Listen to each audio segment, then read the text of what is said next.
Hi, I'm Nikki Paul. I'm here with Sweat Equity Magazine, and we're really fortunate tonight to have Seane here. She's in Toronto teaching at the Toronto Yoga Conference. We're really grateful for you coming in to have a chat with us tonight, Seane. So. Thank you so much. I'm really happy to be here. Great.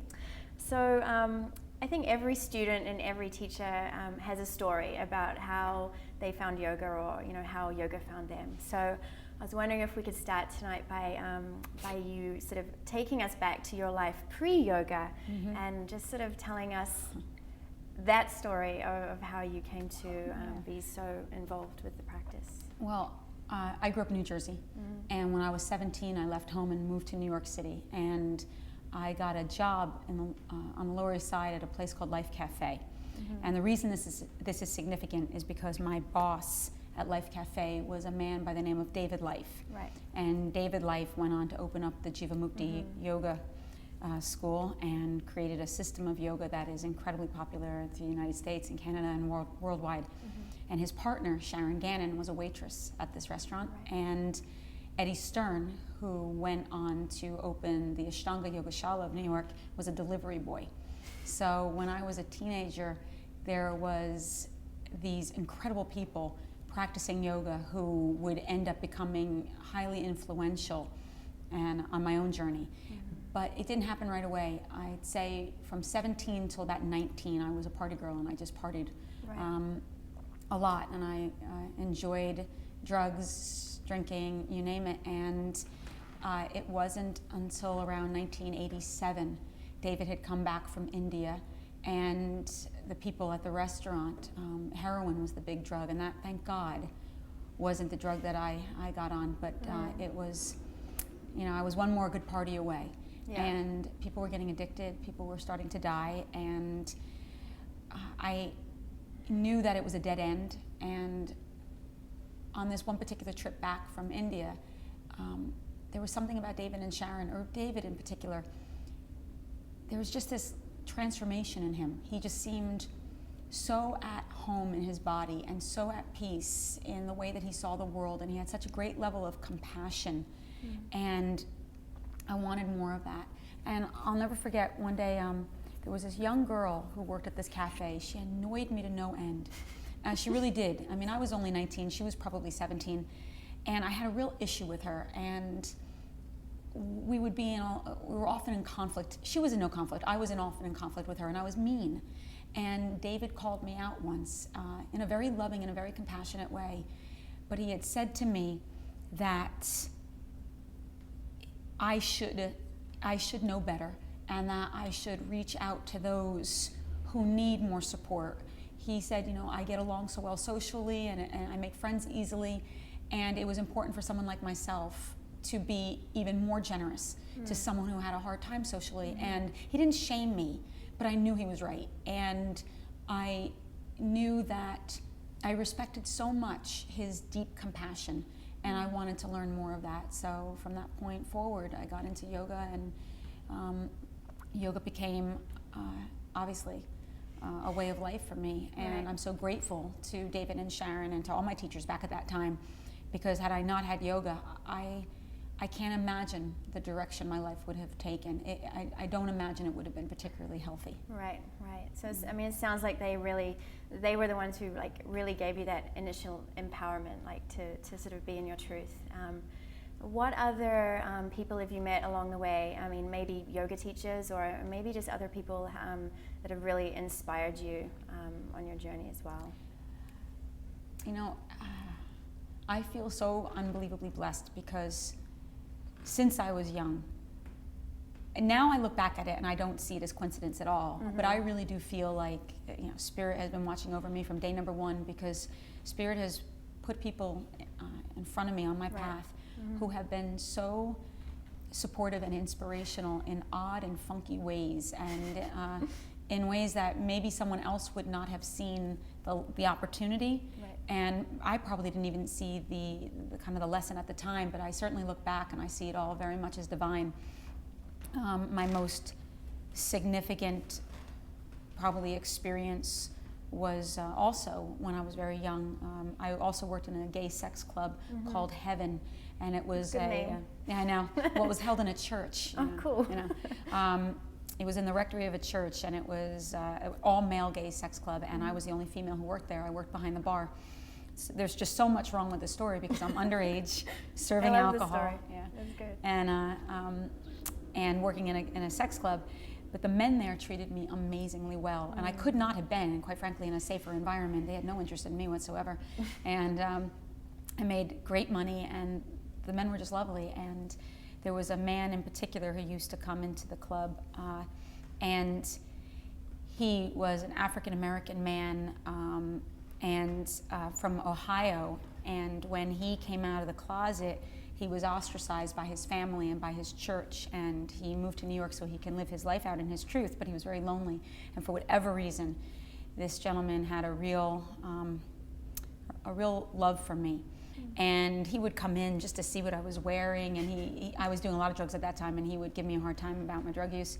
And I'd be like, please, you're chained to a wall, you're gonna judge me. Yeah. And then he didn't come into the club for maybe 3 weeks or so, and one day he finally showed up, and I saw him walking across the bar, and I waved him down, and I remember leaning over the bar so I can go hug and kiss him. And as I reached towards him, I noticed that he had all these sores down his neck and shoulder. So I pulled back, and I said, "Oh my God, what is that?" And he said, "They're symptomatic of my disease." And I said, "What disease?" And he says, "I have AIDS." And now, even though I was, as sophisticated as a 17-year-old can be, and I worked in a sex club, so What year was this? 1984. Right. Yeah. And in 1984, there's only 40 reported cases of HIV. Now there's 40 million. But I was still ignorant and naive enough at that time to have a lot of fear around the disease. I had never been that close to it. So I must have recoiled. And I remember him looking so sad. And he said to me, "Do you want to know a little bit more about my disease?" And I said, "Yeah, of course." And so he explained to me how he contracted it. I asked a bunch of questions. Could I get it if he kissed me, if he sweat on me, And I asked him, of course, if there was a cure, and there wasn't then, there isn't today. And I asked him what was going to happen, and he said that he was dying. And I, of course, was very startled by that. And so I said, "Well, are you afraid?" And he said that he wasn't, because he had such a strong faith in God. And I must have also looked a little bit kind of quizzical and maybe even doubtful, because he said to me, "Seane, do you believe in God?" And I said I didn't, and at that time I didn't. And I remember him looking at me and just kind of hesitating, and he just said, "Seane, do you want to see God right now?" And so I just kind of looked around this club, and I said, "Sure." So he points to Danny the Wonder Pony. And Danny the Wonder Pony was... Danny the Wonder Pony. Yes, Danny the Wonder Pony. Danny the Wonder Pony was a white man who came into the club every single night, butt naked, except for a pair of chaps and a saddle. And for $1, you can climb on Danny's back, and he would trot around the dance floor, and you can hit him with a little switch. And so Billy says to me, "God's right there."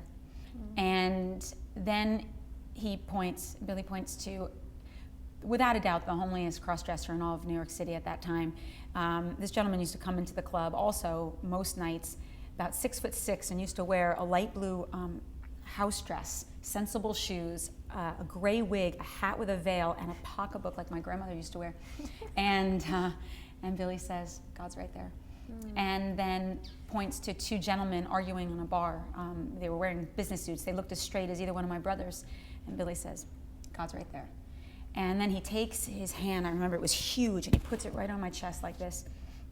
And he takes my hand and puts it on his heart. And he says to me, "And Seane, God's right here." And he said, "I'm going to tell you something, and I hope that you can remember this for the rest of your life." And with his hand on my heart and my hand on his heart, he says to me, "Ignore the story and see the soul, and remember to love, you'll never regret it." And when I look back at my life in yoga and everything, I realize that I had a real angel who came into my life when I was 17 in a nightclub called Heaven, who taught me what God is and how to love and how to choose love. especially over fear. And I always look back at this experience and see that that was one of my first most conscious angels and one of the most influential people in my entire experience. And he, of course, died, and so did most of the people at that club. But I could not have heard that message in a regular church or a temple. I couldn't have responded to it. I needed to be in that environment for me to understand what God is and what love is, and the responsibility we all have to love each other no matter what the story is, but see the soul. So ignore the story and see the soul is probably the most important yogic teaching that I've ever received up to this day. That's a beautiful story. Thanks so much for sharing that. And that really makes me think about something else which I've seen in your classes, and I think I know about you, is that you talk a lot about the power of prayer and intention.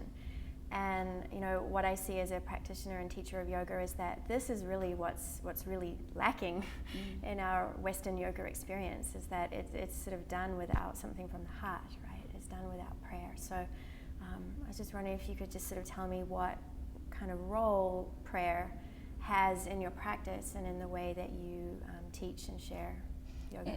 It's the one non-negotiable in my life, and it's something that I need to connect to every single day. And whether it's creating an intention or a prayer of gratitude, it's just remembering that there's a higher energy that exists within me and within you, within all of us, that needs to be acknowledged and tapped into. Otherwise, my small mind and my limited beliefs will overwhelm the choices that I make, and I don't want to operate from that place. So to connecting with spirit is an essential. As far as the yoga practice, what I believe in yoga is that yoga really meets you where you're at, and thank God there's a myriad of different kinds of yoga that are meant to attract different people at different stages of their experience and with different personalities. And so for some people will come into my class and they're going to, quite frankly, be turned off to the prayer now. They need to be in the practice in a different way. And if it's part of their karma, if it's part of their experience, it'll evolve into something else.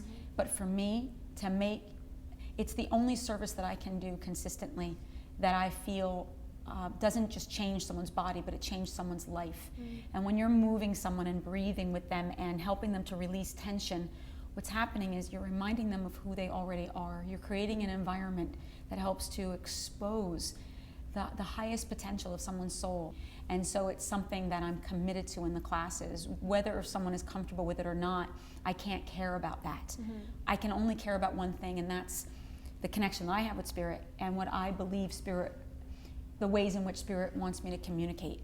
But if I go into a classroom and I second guess myself, or I want to make you comfortable and I know that you don't feel comfortable with spirit, and I want to make you like me or the class, my ego is the thing that's dominating the experience, and there's a little voice in my head that says, how dare I let the smaller part of myself choose to create this experience in such a limited way. So I have to commit to channeling spirit in the way that I know how and offering that opportunity, and hopefully people will connect to it. And I've seen in your classes as well, like you have, in my opinion, an amazing way to be able to really read energy in people's bodies and really try to empower people to understand where their energy came from in terms of maybe their own past history or traumas and things like that. How did you kind of learn how to do this, to be able to read the more subtle aspects of your own body and of your students as well? Well, first of all, what I'm taught through the practice of yoga is that there's no separation between the mind and the body. That everything you think or experience or have felt over the course of a lifetime has an effect on your cellular tissue. Your body remembers everything. And when we don't process our emotions through forgiveness or compassion, those emotions stay embodied, stay repressed, and they manifest as tension or stress or anxiety, and that's the leading cause of disease and illness today. And so the practice of yoga, what it does is releases the tension. When you release the tension, you become more vulnerable, and it's vulnerability that leads to surrender, leads to that remembrance. And so I take very seriously that opportunity that people are moving and breathing and going into these uninvestigated parts of their musculature, and that sometimes stuff comes up.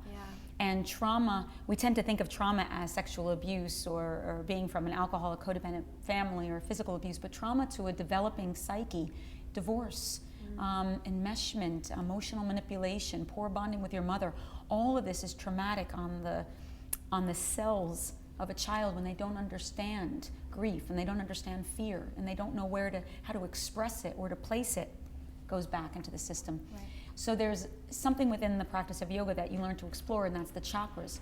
And each chakra takes in certain psychological information, certain information based on the practical as well as spiritual world. So for example, the first chakra, home, safety, family, security, boundaries, money, that's where your tribal experience, your foundation. Yeah, your primal roots, right. That goes right into that first chakra. Well, that first chakra, when it's impacted, affects your legs, your bones, your feet, your knees, the lower intestinal tract, and the base of your hips.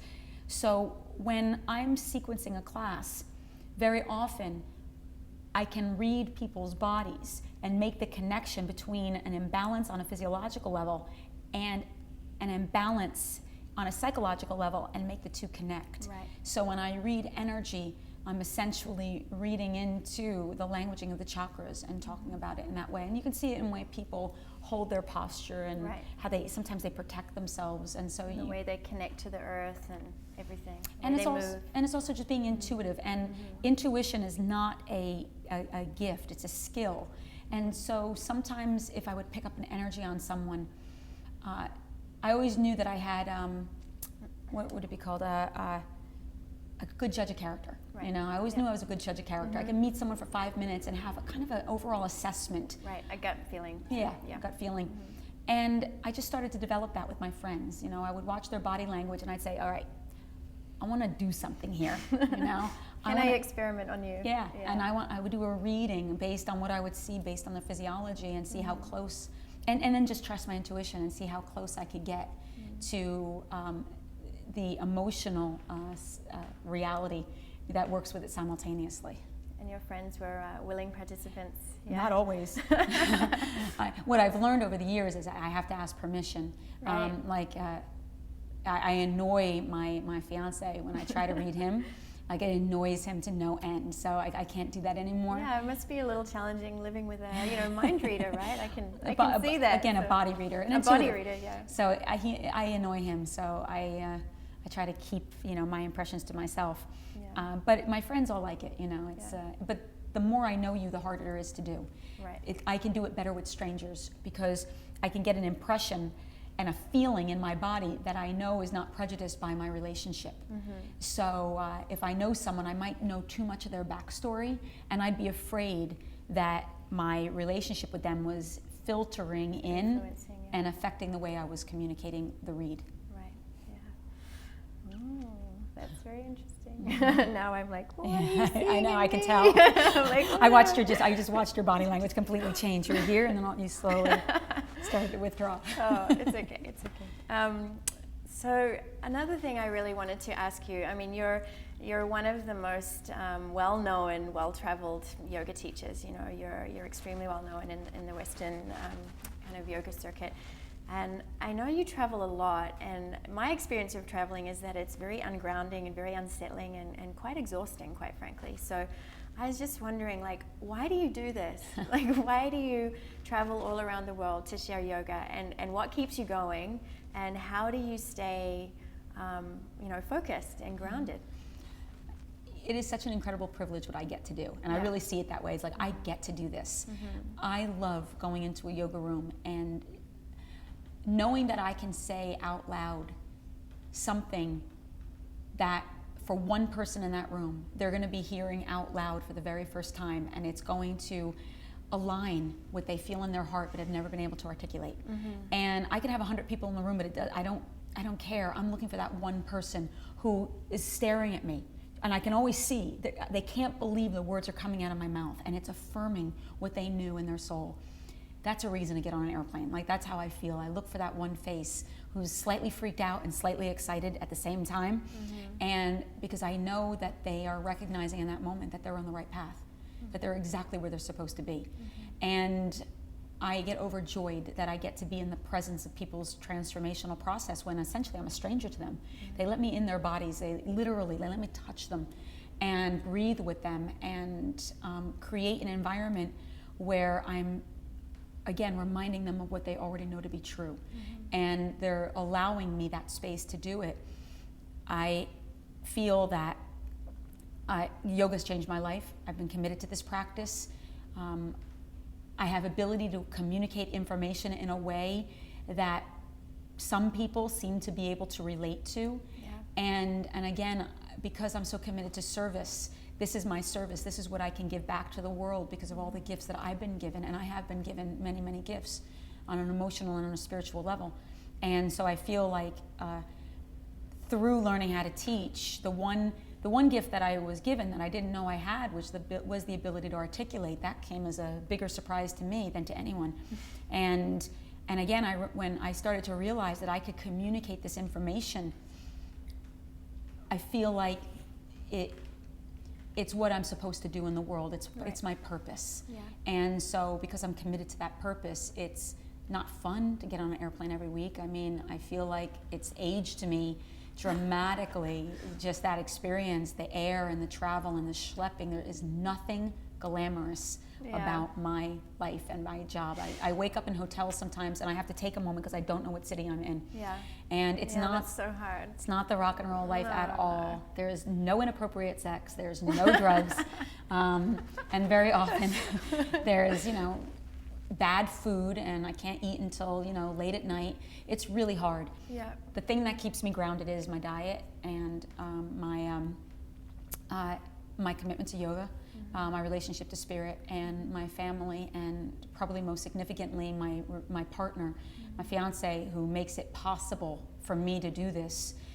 Because I always say, like, the world gets my love and he gets my scraps. And although he'd kill me if he heard me saying that, sorry, Al. But when I come home off the road, I got nothing. Yeah. I got nothing to give. Wiped and he just pulls me in, takes care of me, doesn't ask me a lot of questions, doesn't need a lot of explanation, just in his own way nurtures me. And in 24 hours, I'm like, I'm good to go. And so my family and my relationships are the thing that inspire me and keep me nurtured enough so I can do my work. It's really nice you have that recharge at home. I don't know if I could do this if I didn't have that. Yeah. I think I'd feel very sorry for myself. I would. I feel like being filled with self-pity and annoyance. And so I need, those relationships are vital.